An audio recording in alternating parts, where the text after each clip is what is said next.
Giba naman sa Mandaue City Treasurer nga makahipos og 200 million pesos kung mapalabang ang condonation ordinance nga mopadaplin sa mga buhis nga wa makulikta sugod pa sa tuig 2019.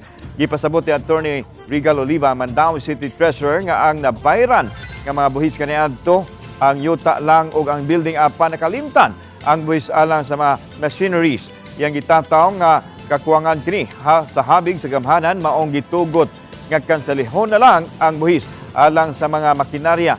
Wala pa tuig 2024 samtang gipasabot ni Attorney Giovanni Chanero, Mandaue City Budget Officer, nga kinahanglan hinuon mo bayad ang mga taxpayer sa dili pa mo tapos karong tuiga aron makapahimos unya sa condonation.